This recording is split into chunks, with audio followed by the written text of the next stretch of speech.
نتوسل بالحبابة والبتول المستطابة والنبي ثم الصحابة فعسى دعوة مجابة. نتوسل بالحبابة والبتول المستطابة والنبي ثم الصحابة فعسى دعوة مجابة.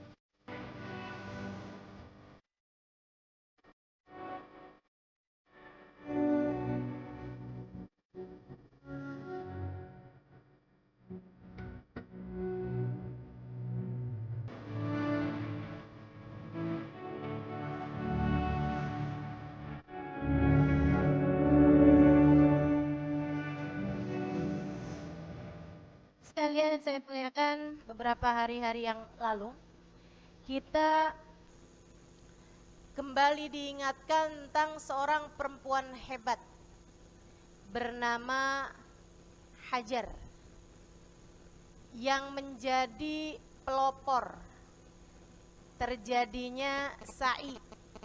Inna Safa wal Marwata min sya'airillah. Faman hajjal baita wa'tamara fala junaha an yatatawwafa bihima. Kata Allah Subhanahu wa taala, sungguhnya Safa dan Marwah adalah tanda dari tanda-tanda kekuasaan Allah, maka tidak mengapa bagi orang yang sa'i untuk tawaf, untuk berjalan sesudah tawaf ya, untuk berjalan dari Safa ke Marwah.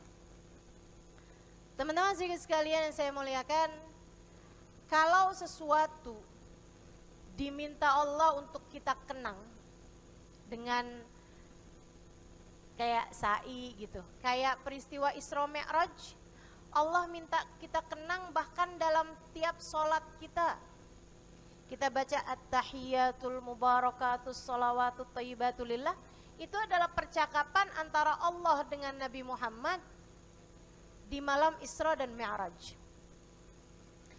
Kalau sesuatu diminta untuk kita mengenangnya, kayak tawaf, kayak haji bahkan, itu adalah merupakan apa yang dilakukan Nabi Allah Ibrahim. Makanya orang kalau haji itu dibilangnya memenuhi panggilan Nabi Ibrahim. Kan begitu ya? Itu karena ada pelajaran besar di dalam peristiwa tersebut yang Allah meminta kita untuk mempelajarinya dan menjadikannya sebagai bekal dalam kita menjalani kehidupan. Termasuk juga Siti Hajar ini. Makanya teman-teman, yuk kita belajar dari Siti Hajar. Ilmu kehidupan untuk kita praktekkan dalam kehidupan kita. Sehingga ia menjadi cahaya yang memandu kita melewati lorong-lorong kehidupan. Sehingga kita bisa berjalan dalam sisi terangnya. Kita pun hidupnya menjadi terarah dari dunia hingga kelak berpulang ke surga. Amin. Ya Rabbal Alamin.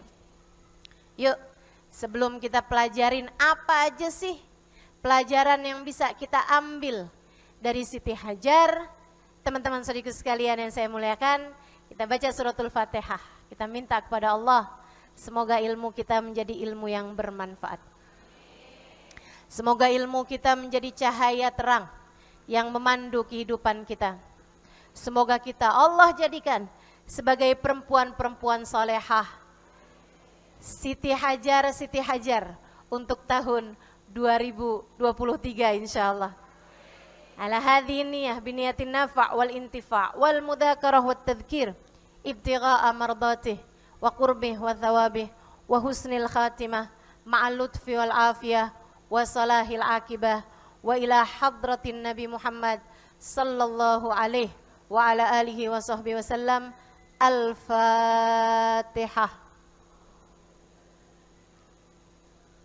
Bismillahirrahmanirrahim. Alhamdulillah. Ar-Rahmanir-Rahim. Maliki yaumiddin. Siratal ladzina an'amta 'alaihim ghairil maghdubi 'alaihim waladdallin. Amin. Pelajaran pertama dari kehidupan Siti Hajar adalah hidup tidak pernah ideal untuk siapapun. Hidup tidak pernah ideal untuk siapapun. Hidup tidak pernah akan baik-baik saja bagi siapapun. Hidup tidak akan pernah mudah bagi siapapun. Termasuk bagi para nabi-nabinya Allah, termasuk bagi orang-orang soleh, termasuk bagi orang-orang fasik, termasuk bagi orang-orang kafir, termasuk untukku, untukmu, untuk suamimu, untuk anakmu, untuk orang tuamu, untuk tetangga, temanmu, semua orang hidup di atas muka bumi ini tidak pernah ada yang hidupnya ideal. Ingat-ingat ini. Jadi kalau kamu lihat ada orang kayaknya dia tuh hidup gak pernah punya masalah ya. Kok kayaknya hidupnya seneng terus ya? Kamu salah. Kamu salah. Semua orang hidup dengan masalahnya masing-masing.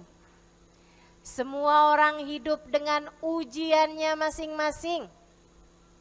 Saudaraku sekalian saya muliakan, gak ada ceritanya orang hidup gak ada masalah dalam hidupnya. Kalau ada orang yang kelihatannya begitu, entah karena kamu tidak tahu bagaimana dia selain daripada itu, kamu gak tahu nih kehidupannya babak belur di luarnya, entah karena dia sudah mampu melewati semuanya dengan cara yang terbaik. Sehingga yang kelihatan hasilnya adalah kayaknya hidupnya nggak pernah masalah ya. Sebenarnya datang masalah dalam hidupnya, dia mampu melewatinya dengan cara-cara yang paling baik. Lulus, juara, juara-juara kehidupan, teman-teman, pemenang-pemenang kehidupan. Salah satu di antara mereka adalah Siti Hajar, pemenang kehidupan.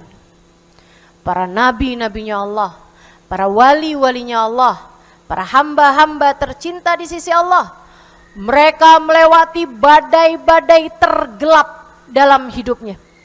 Mereka melewati masa-masa paling curam dalam hidupnya.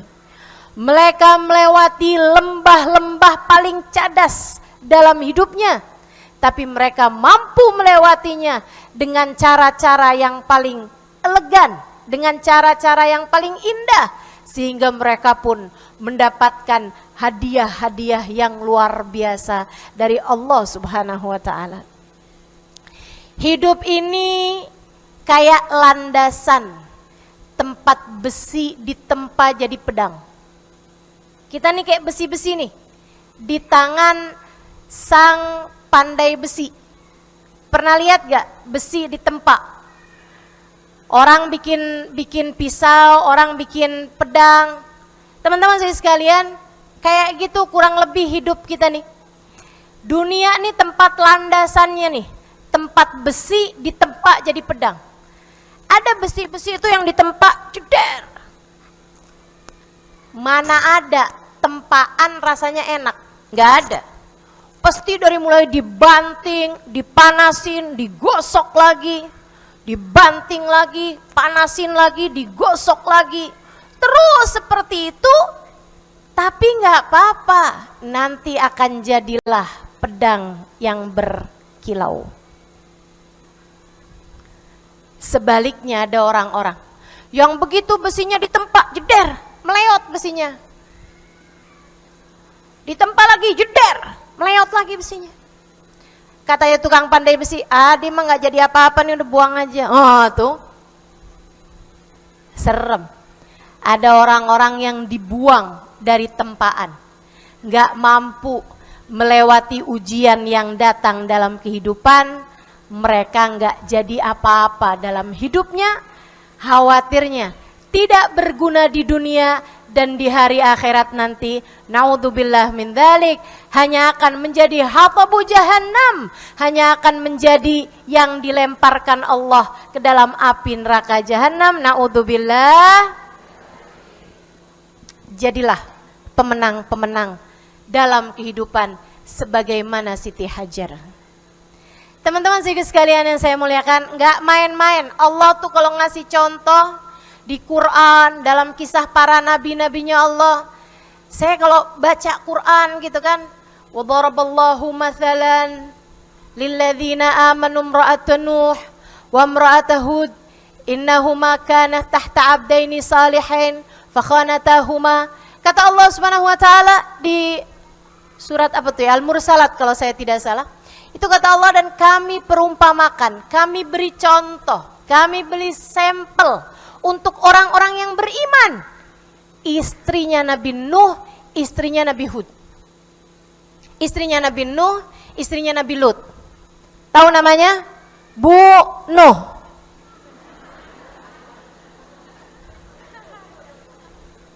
Bu Lut. Saudaraku sekalian saya muliakan, Allah ngasih contoh tuh selalu aja yang mentok-mentok gitu. Perempuan punya suami orang paling soleh pada zamannya. Nabi Nuh, orang paling soleh pada zamannya. Nabi Lut, orang paling soleh pada zamannya di kaumnya. Saudaraku sekalian, fakhanatahuma. Tapi mereka enggak mengikuti jalan suaminya, falam yughniya anillahi syai'a. Maka dia bersuami Nabi enggak ada manfaat apa-apa baginya. Kamu enggak bisa nyalahin, ya gimana saya mau soleh, suami saya aja enggak soleh. Enggak bisa tuh. Kata Allah, nah yang lakinya paling soleh aja, emang dasar ceweknya kagak bener ya kagak bener aja. Kamu gak bisa nyalah-nyalahin suamimu dalam urusan kamu tidak bisa menjadi soleh. Karena kamu gak bisa menjadi solehah karena suami kamu bukan orang. Allah ngasih contoh perumpamaan istri solehah walaupun suaminya gak soleh. Dikasih contoh sama Allah, imra'ata Fir'aun. Istrinya Fir'aun kurang bejat apa? Kurang durhaka apa Fir'aun? Tapi istrinya jadi perempuan solehah. Istrinya jadi perempuan yang beriman, Masya Allah, sampai dijanjikan surganya oleh Allah Subhanahu wa ta'ala. Saudara sekalian, mentok banget kan Allah ngasih contoh. Kamu gak bisa bilang, suami saya gak soleh nih, jadi saya kan gak bisa jadi perempuan solehah. Kata Allah, no, lihat istrinya Fir'aun. Suami kamu kan gak Fir'aun amat.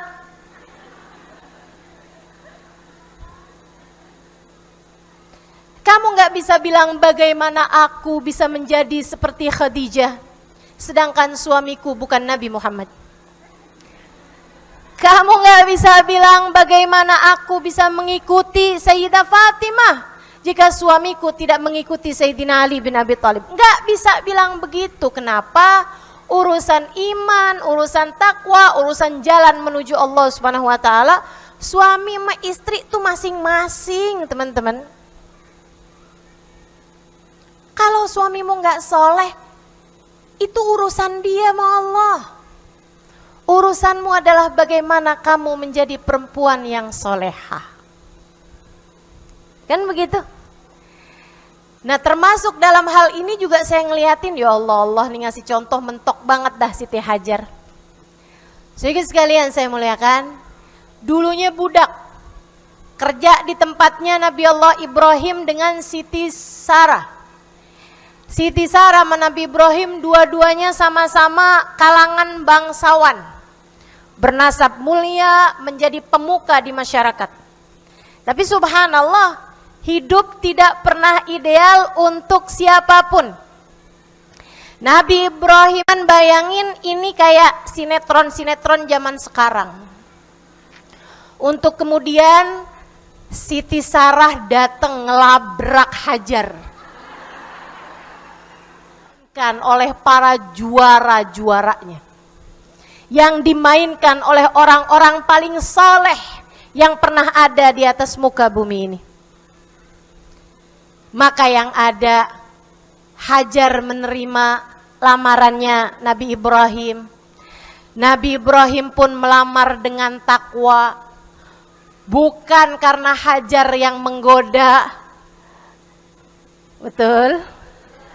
Ini kalau judulnya film-film nih, udah kebayang nih. Kerlingan-kerlingan mata. Godaan-godaan yang iya Bapak. Baik yang mulia. Baik Tuan, gitu ya. Nggak ada ceritanya teman-teman. Semuanya bertakwa pada Allah Subhanahu wa taala. Dan Siti Sarah yang mengetahui hal itu pun, meskipun tentu sebagai seorang perempuan, beliau bersedih hati, akan tetapi semuanya beliau serahkan kepada Allah Subhanahu wa taala, Sang penguasa jagat raya, Tuhan kita semuanya. Gitu baru benar tuh. Serahkan semua urusan kepada, jadikan urusan kita biarkan dikendalikan oleh, gak usah ikut-ikut campur sama apa yang menjadi takdirnya Allah Subhanahu wa taala. Jalani aja dengan ketakwaan, kamu tidak akan pernah kehilangan apapun. Selagi ridha Allah berhasil kamu dapatkan, camkan itu. Camkan itu. Ingat-ingatin ucapan saya. Kamu tidak akan kehilangan apapun selagi keridhaan Allah berhasil kamu dapatkan. Sebaliknya, kalau kamu terlewat keridhaan Allah darimu, kamu tidak mendapatkan apapun meskipun kelihatannya kayak kamu mendapatkan segalanya. Sehingga sekalian, semuanya orang-orang yang bertakwa menyelesaikan urusan, mengadukan urusan, menyerahkan urusan hanya kepada Allah Subhanahu wa taala Sang Pengendali. Sarah bertakwa kepada Allah, urusannya diserahkan kepada Allah. Hajar bertakwa kepada Allah Subhanahu wa taala, semua urusannya dia serahkan kepada Allah Subhanahu wa taala. Enggak ada ceritanya Hajar datang kemudian ke rumah mantan majikannya. Ibu sih enggak hamil-hamil. Jadi bapak kan ngelamar saya, Bu. Maaf ya, Bu ya. Enggak ada. Semuanya orang-orang yang bertakwa. Sehingga sekalian saya muliakan, menikahlah. Subhanallah, memang takdir Allah tuh. Gak ada sesiapapun di antara kita yang bisa bermain-main dengan takdirnya Allah. Kita gak pernah tahu takdir Allah sama kita tuh kayak gimana. Tapi intinya tuh yang jadi poin pertama kita ini. Hidup tidak pernah ideal untuk siapapun. Untuk siapapun. Jangan pernah ngarep hidupmu mudah. Jangan pernah ngarep hidupmu akan baik-baik saja. Siapapun dirimu. Bu, Nek, Kak, Mbak, Dek, Nak. Siapapun aja dirimu. Yang tua, yang muda. Hidup tak akan pernah mudah bagimu. Jangan pernah berharap itu. Siti Hajar pun hamil. Dengan begitu mudahnya. Kayak kawinin berapa bulan hamil.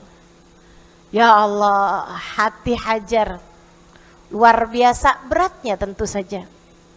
Suamiku akan punya anak bukan dari rahimku. Dari rahim mantan budakku. Itu kan judulnya aja udah nyesek. Itu tuh kalau udah film tuh, ini udah tahu nih, ini yang nonton bakalan berderai-derai air mata nih udah. Betul nggak? Teman-teman seiku sekalian yang saya muliakan, tapi dia selalu menyerahkan urusan kepada Allah, selalu menyerahkan urusan kepada Allah. Nggak ada juga dia bilang, ya Allah, balikkan hati Ibrahim hanya kepadaku ya Allah. Jadikan Ibrahim menceraikan istrinya itu ya Allah. Tak pernah keluar doa-doa seperti itu. Maka para istri,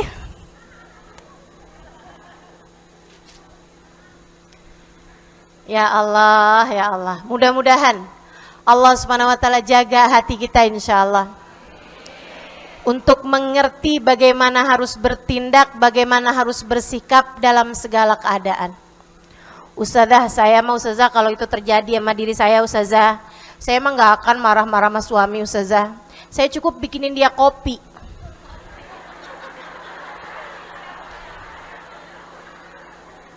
Kasih sianida dikit gitu ustazah.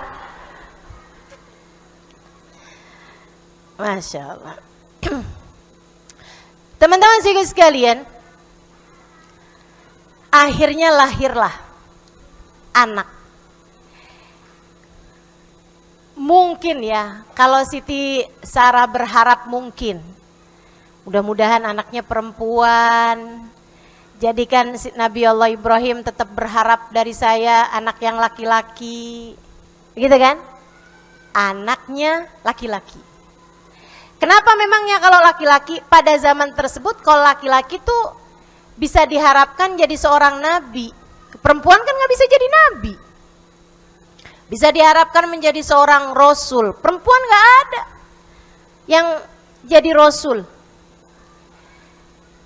Subhanallah, lahir anaknya laki-laki. Dikasih nama Ismail. Hati Nabi Ibrahim jatuh cinta padanya, pada anak laki-lakinya. Beliau melihat gambaran tentang dirinya pada anak laki-laki ini. Akan kudidik ia sehingga menjadi seorang laki-laki yang berkekuatan hati. Ia akan menjadi seorang nabi dari nabi-nabinya Allah. Dia akan menjadi seorang pejuang membela ajaran agama Allah. Bulat hatinya, bahagia hatinya. Dan pasti aja pulang ke rumahnya berjumpa dengan Siti Sarah, hatinya udah kepengen aja cepet balik-balik ke rumahnya Hajar. Bukan karena Hajarnya, meskipun ya secara langsung ya otomatis kan juga sama anaknya, sama emaknya.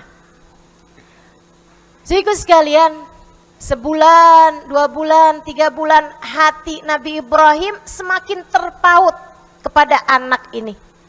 Kebayang-bayang senyumnya, masih bayi. Kebayang-bayang gerakan-gerakannya, kan lucu-lucu tuh anak-anak tuh kan. Apalagi ini anak yang diharap-harapin banget gitu. Anak semata wayang, wayang kulit. Bukan wayang golek, karena wayang golek ternyata 2 matanya. Jadi sekalian, masih tuh jadi anak satu-satunya. Hatinya teruji, hatinya terlihat sangat terpaut, sangat cinta. Allah tuh gak mau kalau hamba tercinta di sisinya, hatinya terpaut kepada yang bukan dirinya. Allah cemburu kepada hamba-hamba yang dia cintai. Makanya teman-teman, kalau kamu bilang, saya tuh lagi sayang-sayangnya sama suami, tahu-tahu hati suami berpaling. Kenapa ya Ustazah? Kalau kamu nanya sama saya nih, saya kasih tahu jawabannya. Allah rupanya cemburu padamu karena kamu segitunya sama manusia. Allah bilang, kenapa hanya cintanya yang begitu besar dalam hatimu dan kamu tidak lagi berharap aku, padahal aku adalah pemilik suamimu itu. Dulu tahajud rajin, sekarang tahajud hanya kalau ada perlunya aja. Dulu-dulu baca Quran rajin, sekarang tiap hari yang dibaca surat Ar-Rahman. Karena pernah dengar katanya Ustadz baca surat Ar-Rahman bikin hati suami tambah sayang. Allah cemburu padamu teman-teman. Allah kemudian memalingkan hati suamimu darimu untuk menarikmu kembali kepadanya. Seolah-olah Allah berkata, jangan kamu kira cinta suamimu itulah yang abadi. Tidak sama sekali. Cinta suamimu adalah sesuatu yang fana. Hanya cintakulah yang sejati. Makanya saya selalu sampaikan, ketika hati suamimu berpaling darimu, itu adalah tali yang Allah Subhanahu wa taala ulurkan kepadamu untuk menarikmu kembali kepadanya. Kembalilah, mendekatlah kepada Allah Subhanahu wa taala. Jangan pernah mau jauh-jauh darinya. Sehingga sekalian, ketika Allah lihat hati Nabi Ibrahim nih, kecenderungannya, terikatnya, terpautnya kepada Nabi Allah Ismail dan ibundanya Hajar, Allah pun kemudian memberi wahyu kepadanya, Ibrahim, bawa istri dan anakmu pergi jauh dari sini. Nabi Ibrahim hanya berkata sami'na. Nabi Ibrahim cinta sama istrinya Hajar. Nabi Ibrahim lebih cinta lagi sama anaknya Ismail. Akan tetapi meskipun begitu cintanya kepada Allah, pencipta Hajar, pencipta Ismail jauh lebih besar lagi. Karenanya ketika Allah memerintahkan, malahu illa an yaqul sami'na wa ata'na, Nabi Ibrahim tidak melakukan apapun selain engkau perintahkan, maka akan aku patuhi ya Allah. Kami dengar, kami patuh. Gak pakai ada acara tawar-tawaran. Oke sih ya Allah, tapi di kampung sebelah aja ya Allah. 1 RW boleh gak ya Allah? Gak ada. Bawa pergi. Nabi Ibrahim bahkan tidak tahu kemana hendak pergi. Kebayang teman-teman, Siti Hajar, yuk kita jalan, kita pergi. Mungkin beberapa hari Hajar persiapkanlah segala sesuatunya. Lebek Ibrahim, dikirain jalan bareng pulang bareng. Dikirain nih jalan bareng pulang bareng. Cewek-cewek kan suka ngirainnya kan kayak gitu. Walaupun ceweknya sendiri yang ngomong nih, dia tetap aja nyangkainnya suaminya nggak kayak begitu. Ada banyak cewek-cewek kalau lagi jalan sama suaminya terus ngambek, dia bilang turunkan saya di sini. Suaminya bilang jangan, nanti kalau turun di jalan kayak gini nanti kamu pulangnya kayak gimana? Pokoknya turunin. Ya udah kalau gitu, kalau kamu maksa silahkan turun. Kamu tuh emang dasar nggak sayang sama saya. Lah gimana sih?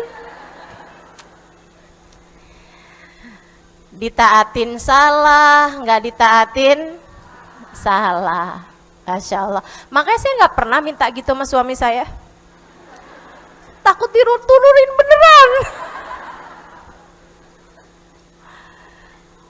Hidup nggak usah kebanyakan drama.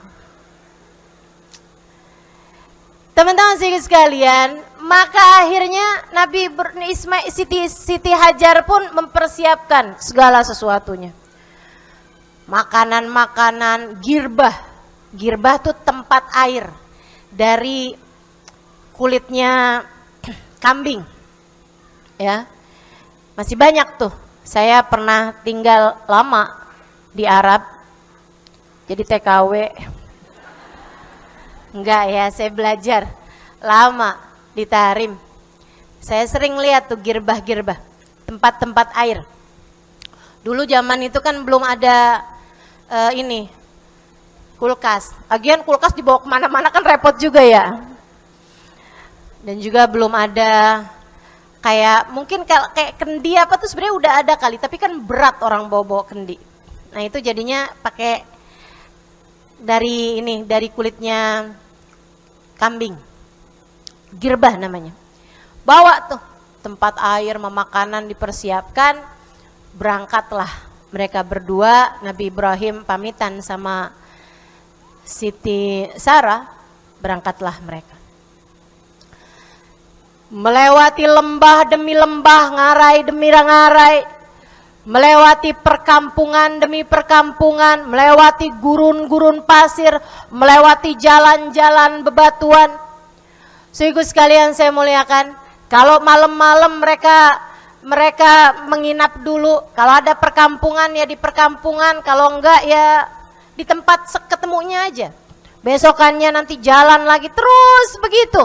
Nanti kalau ketemu kafilah-kafilah, mereka biasanya dikasih makan. Kalau ketemu tempat air, mereka isi airnya gitu kan. Ketemu sumur-sumur di gurun-gurun tuh banyak tuh. Mereka pun isi airnya gitu. Terus seperti itu tuh. Berhari-hari, wallahu a'lam, bahkan mungkin berminggu-minggu.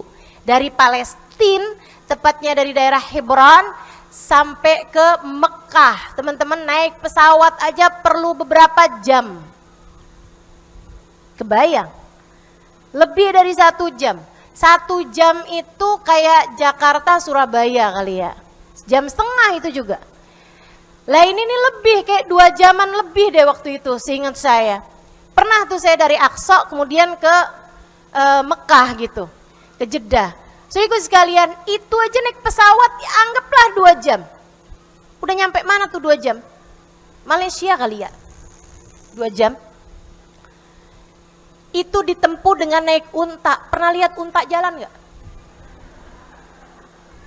Kita tuh gak bisa bikin tak cepetan apa tak. Gak bisa, unta mah seenaknya dia aja deh, semut-mutnya dia aja dah.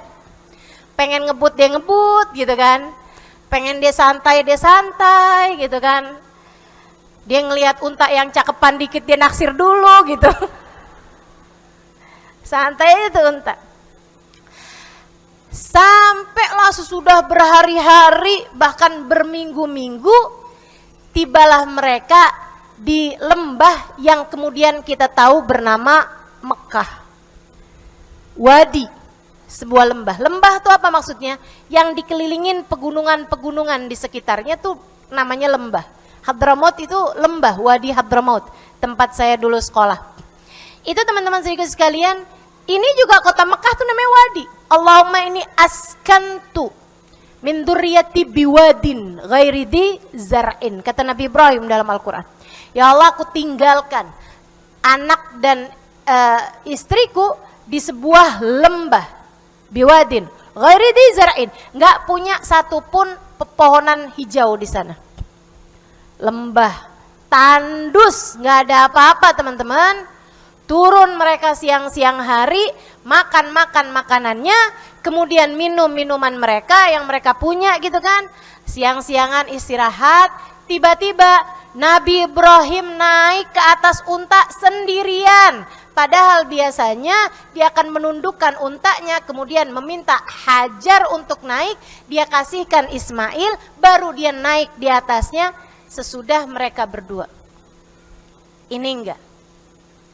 Nabi Ibrahim naik sendirian ke atas untanya. Kemudian Nabi Ibrahim bilang, Hajar, disinilah kamu harus tinggal.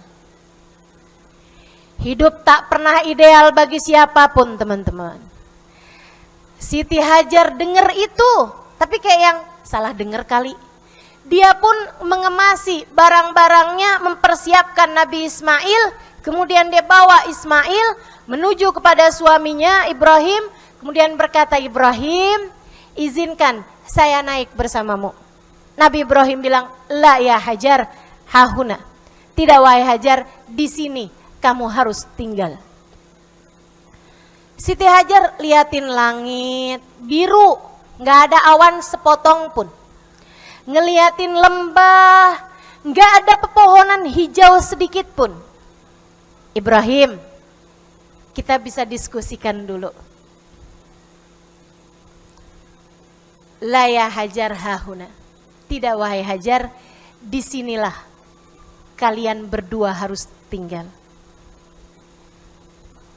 Di sini Ibrahim, di tempat semacam ini engkau akan meninggalkan kami berdua? Betul wahai Hajar, disinilah kamu berdua harus tinggal. Gimana tuh Bu kalau kita jadi Hajar? Makanya jangan sok-sokan. Saya kadang suka mikir gitu, ya Allah, kenapa ya saya nggak hidup zamannya Nabi gitu? Kayak seneng banget gitu. Bisa lihat Nabi, bisa ketemu Nabi gitu.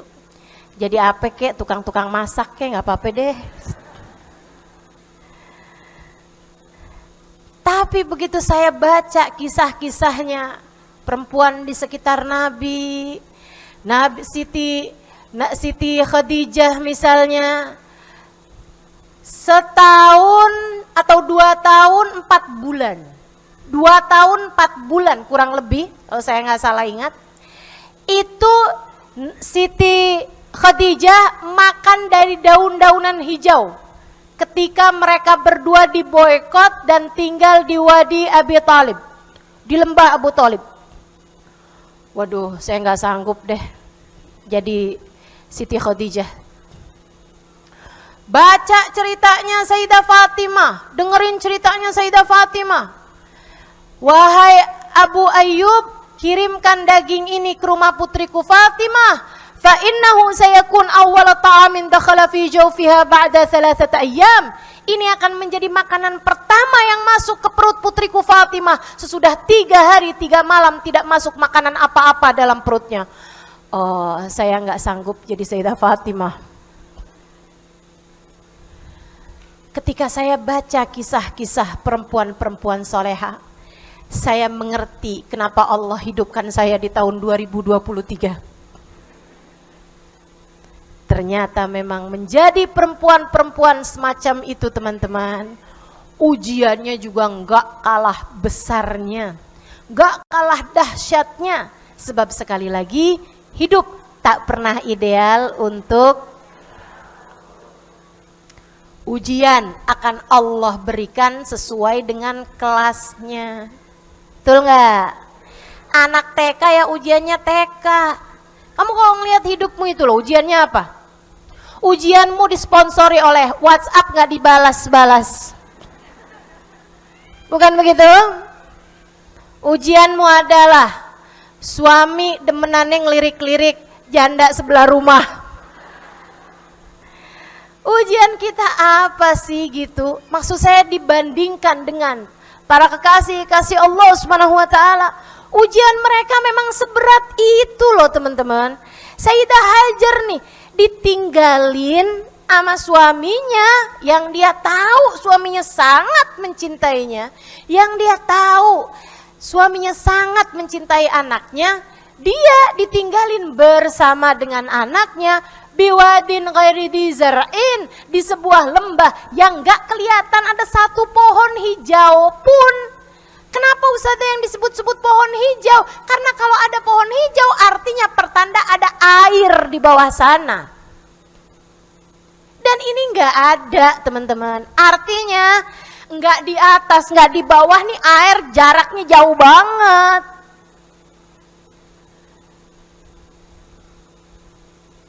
Hajar hanya bertanya dengan satu pertanyaan. Ini yang menjadi poin kedua kita nih, pelajaran besar yang diajarkan Siti Hajar kepada kita para muslimah untuk masa sekarang sampai kepada muslimah untuk masa-masa yang akan datang. Saudaraku sekalian, terhadap segala perintah Allah, kamu hanya perlu berkata sami'na. Tetaplah di jalan Allah. Dalam segala keadaan pilihlah jalan takwa. Apa itu takwa? Melaksanakan perintah Allah, meninggalkan larangan-larangan Allah. Dah itu aja udah. Siti Hajar ketika dia bersama dengan anak yang masih dalam gendongannya, Nabi Ibrahim akan meninggalkannya. Siti Hajar hanya bertanya dengan satu pertanyaan. Ya Ibrahim, Allah amaraka bihada. Wahai Ibrahim, Apakah Allah yang memerintahkanmu untuk meninggalkan aku dan anak kita di sini? Dari kamu perintah ini, dari istrimu Sarah, ataukah dari Allah wahai Ibrahim? Siti Hajar tentu sangat faham suaminya adalah seorang nabi, utusan Allah subhanahu wa ta'ala. Makanya dia hanya nanya satu pertanyaan itu aja. Nabi Ibrahim dengan menunduk, dia berkata, bala ya Hajar, Allah amarana bihadza. Betul wahai Hajar, Allah lah yang memerintahkan kita untuk hal ini. Siti Hajar memandangi putranya yang ada dalam dekapannya, memandangi wajah Ibrahim, memandangi dirinya, memandangi sekelilingnya. Dia menyadari dirinya milik Allah, anaknya milik Allah, Ibrahim milik Allah, semesta raya berada dalam genggaman Allah, gurun tandus ini milik Allah, langit ini milik Allah, semuanya milik Allah subhanahu wa ta'ala. Dan Allah sang pemilik kehidupan yang memerintahkan mereka untuk tinggal di tempat tersebut, Hajar dan putranya Ismail. Begitu menyadari hal itu, Siti Hajar dengan kekuatan hati menjawab, jika memang Allah yang memerintahkan kita untuk ini, Ibrahim, pergilah. Allah tak akan pernah menyia-nyiakan kita. Selagi kamu di jalan Allah, Allah tak akan pernah menyia-nyiakanmu. Kak, Dek, Nak, Bu, selagi kamu di jalan Allah, perintahnya kamu laksanakan, larangannya kamu tinggalkan, memilih jalan takwa untuk kamu laksanakan, hatimu bertakwa, adabmu bertakwa, perintah Allah kamu laksanakan, larangannya kamu jauhi, Allah tak akan pernah menyia-nyiakanmu. So ikut sekalian yang saya muliakan, ini pesan yang disampaikan Siti Hajar untuk kita sekalian. Jika memang Allah perintahkan, pergilah wahai Nabi Ibrahim. Dia tak akan pernah menyia-nyiakan kita. Pergilah Nabi Ibrahim. Dapat berapa langkah, Nabi Ibrahim melihat kembali ke belakang. Semuanya hanya dua warna.